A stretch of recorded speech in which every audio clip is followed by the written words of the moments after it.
I started out making animated short films just in my house in Dallas. The long story is, like, I had always wanted to do animation or comedy or something like that, you know, and I knew I was not going to be a stand-up comedian or anything, but I got this idea that animation would be a way to try to break into comedy, either writing or like sketch comedy kind of stuff. And I had this Bolex camera, and I literally just started animating these homemade cartoons. I'd draw every frame, shoot it. I didn't have a computer. I was doing the lip sync with a stopwatch and all this. That's stuff. all right. I did the first thing I ever finished was called Office Space, and it was before Dilbert and all that stuff. And it was Milton at his desk and the boss Lumberg, and I did that one and another one, and I just called information. I literally just called 411. I had no connection at all. You have no connections if you're calling 411 for your big break. Yeah.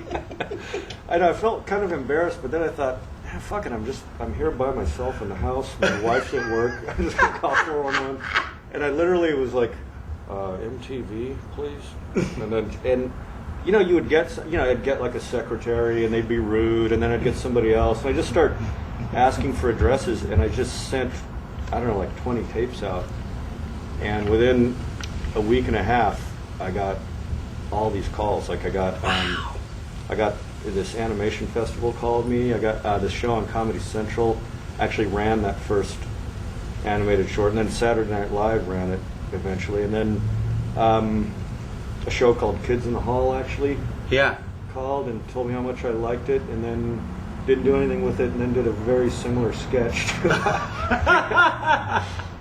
what I had done. So then... and this was what year about? This was 90, 91. Well, I finished, this was in 91 when I mailed them out finally. And so then I'd had some success at this, so I was like, okay, I'm going to just give this a try. And I animated a total of 5, and the last 2 were just shorts with Beavis and Butthead. And a show called Liquid Television on Animated MTV. 5, what? Different cartoon? What? They were just animated. There were 2 different cartoons. Yeah, one was one got me in a lot of trouble. The first one, it was called Frog Baseball, and it wasn't frogs playing baseball. It was Beavis and Butthead. Got me some death threats from animal rights people, but it was just drawings, you know. Yeah. I just like overheard this crazy, scary, spastic kid talking about playing frog baseball once. I was just like, oh you no, gotta be kidding me! Is that what? So this was kind of like glad you didn't write puppy baseball. Realizing that nightmare. No, I did. I actually did a storyboard for cat basketball.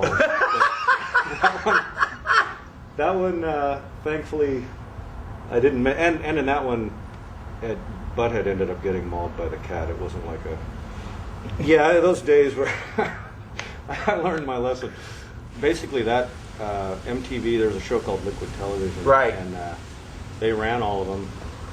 And before I'd even ever been to New York to meet these people, they were calling and saying they wanted to buy the rights. And I'm sitting there in my house in Dallas, and I was like, I'm going, okay, what do you mean by that? And they're being cryptic. And then I'm getting calls from different people. I didn't have a lawyer. Yeah, you're just... And it's like...